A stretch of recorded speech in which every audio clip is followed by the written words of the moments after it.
And we're back, and this is a special episode of that scene because I'm not going to just discuss one scene. You're going to get a 2-for-1 in this one. We're going to talk about the franchise that has the most unforgettable, most outlandish deaths. In my opinion, it is Final Destination. Of course, we covered the log scene in episode 2, but in this one, I want to talk about my favorite death scene in Final Destination. And of course, stick around to the end because I have another guest coming on to talk about her favorite scene, so it's a 2-for-1. So let's jump into it. Let's talk about that scene.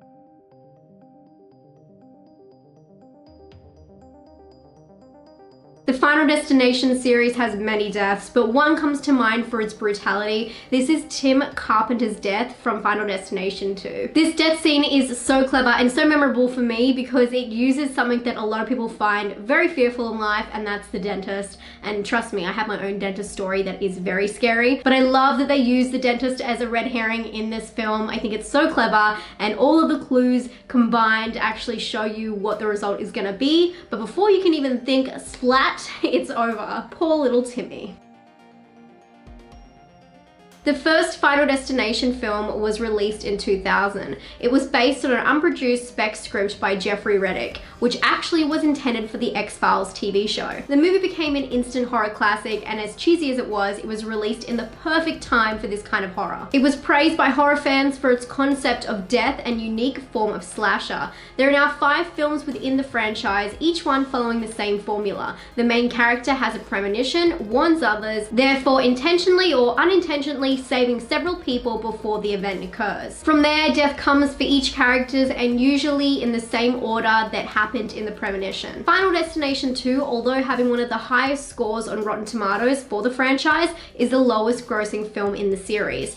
But for horror fans, it's considered a sequel that's actually worth the time, which of course is very rare in the world of sequels. The film was directed by David R. Ellis, who directed Snakes on a Plane among other films, but also went on to direct the final film in the franchise, The Final Destination. Another reason that Final Destination 2 is considered a great sequel is because it stars 2 members of the original cast, Ali Larter and Tony Todd, who were major plot drivers in the first film. And before we get into the scene, it's probably worth mentioning that there is talks for a reboot for the whole series, and Tony Todd is very interested in reappearing in this.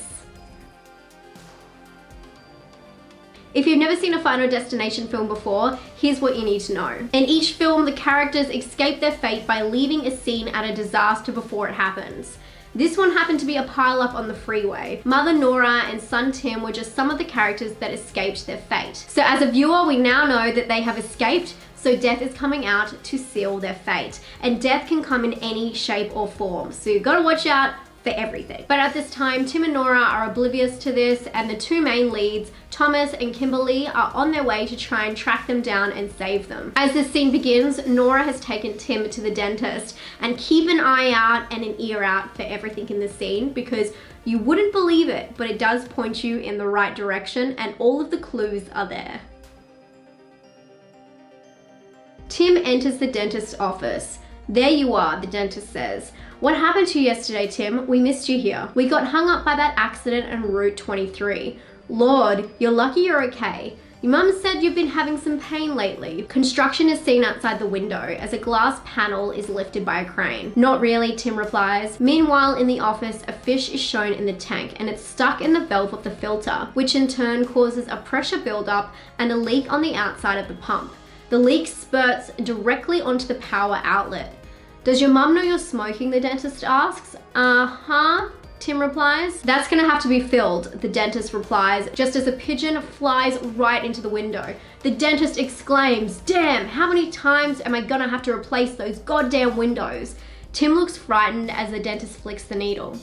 This is gonna sting for a moment. He inserts the needle while instructing Tim to open his mouth wider. Another pigeon flies into the window. The dentist is put off by this and offers Tim the gas as an alternative. Cut back to the leak that is now spreading across the floor slowly. The dentist assistant is yelling on the phone over the construction noise, while the dentist yells out for help with the gas. He tells Tim that he will be awake but a little bit groggy during the procedure. While he does this, the camera focuses on the nitrous oxide and oxygen tanks. By this time, the water is drenching the wall and making its way towards Nora's feet. The camera cuts back between 2 terrifying shots of Tim's mouth as the dentist works on his teeth.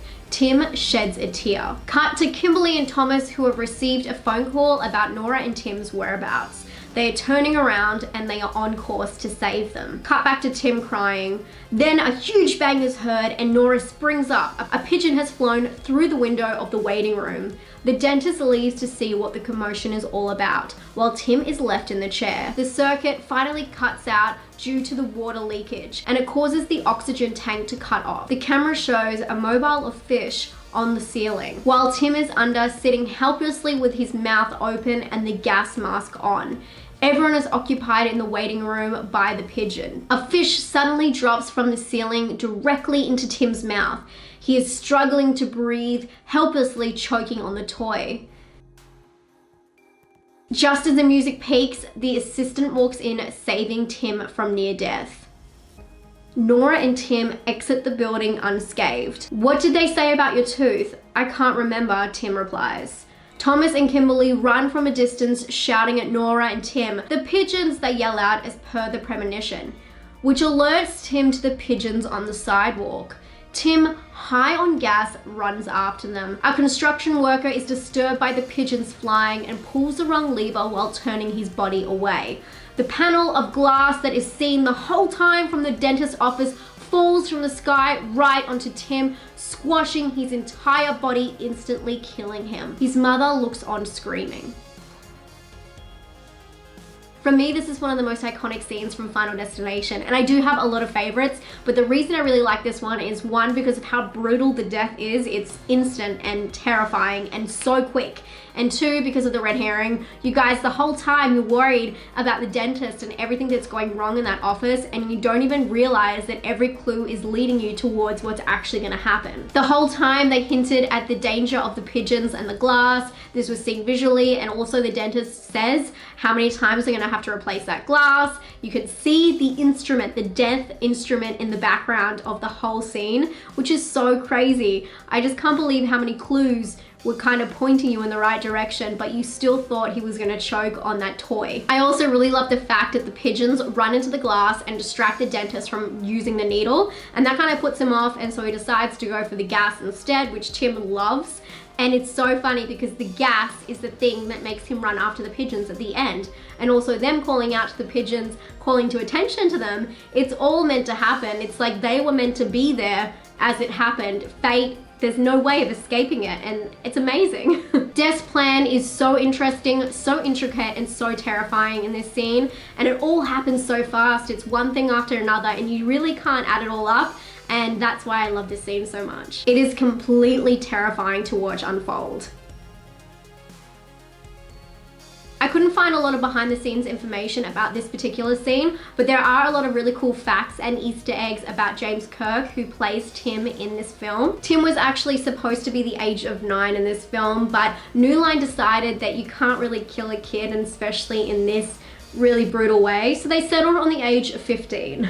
And this isn't the first time that James Kirk appeared in the Final Destination series. He was actually in the background of the first one as an extra. And a couple of Easter eggs: Tim is reading Stephen King's Bag of Bones during the film. Nora says to Tim during the film, "Some people need some rewiring," which is actually a call to her death, which happens later in the film. It's an elevator that is malfunctioning. The thing I really love about the Final Destination series is it's very that scene friendly. Everyone has a favorite scene or a death scene that really impacted them, and it's so fun to work backwards and watch it a second or third or fourth time, know the result, and realize how they got there and all of the clues along the way. I think that Tim's death is one of the most intricate, more thought out ones along the series, and that death is just so intense and just happens before you can even think. And I really like something that ends with a big bang, and this one is that scene. But what did you guys think of that scene? What's your favorite Final Destination scene? Did you like this video? If you did, please give it a thumbs up, and if you want to subscribe, please do. But don't go anywhere, because one of my favorites, you know her, she's coming at us, gonna tell us about her favorite Final Destination scene. You're getting a 2-for-1. Take it away, Nightmare Maven. Hey there, creepy peeps. My name is Vicky, also known as Nightmare Maven, here on YouTube. And normally when I'm on Emma's channel, we're talking about offensive movies, but today she asked me to be a guest on that scene to talk about my favorite Final Destination kill, which, as it turns out, is a difficult task because throughout the entire Final Destination franchise, there is many an iconic death scene. Besides the first Final Destination, I really love the third one in particular, with my favorite death scene in Final Destination 3 being Lewis's. The scene starts with Wendy and Kevin having figured out finally what's going on, and that the pictures Wendy took are the clues as to how each person is going to die. So they go to warn Lewis that he is next on the list, apparently. They find Lewis in the middle of a workout. I love the scene because it gets more and more chaotic as it goes on. So we have Kevin and Lewis like arguing over coincidence, hunches, and fate. Meanwhile, Wendy is noticing all of these menacing symbols around the gym. Like the boombox that's placed precariously by a puddle of water, a giant stuffed bear that doesn't seem very stable, and a pair of swords on the wall that wobble with any heavy movement of the weight equipment. All of this gets more and more escalated as their conversation heats up, and then all of the other athletes in the gym also get more and more heated, and they're screaming, "Fuck the Bruins, fuck death," and all of this stuff. And then it happens, a jock knocks into the stuffed bear and its claw pops off and hits him in the eye. He drops his weights, causing the swords to shake loose and swing down right behind Lewis and the machine he is using.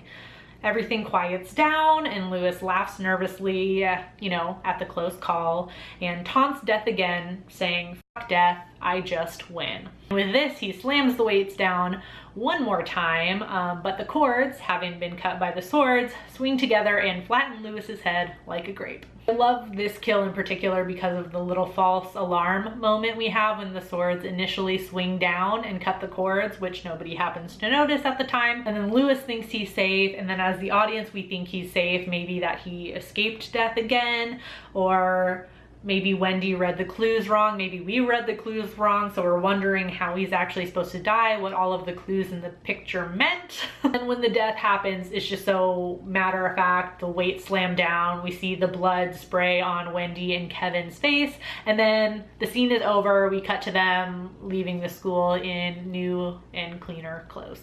And that's that. Like, I just love just the matter-of-factness of that scene. It was super hard to pick one out of many great death scenes. So if you would, leave me some of your favorite ones in the comments down below so I can peruse them. Big thank you to Emma for inviting me to be on an episode of that scene. Like, I seriously love this series that she does so much. As soon as I get a notification for one, I click it so fast. So hopefully I will see you guys very soon. But until then, friends, stay spooky. Bye.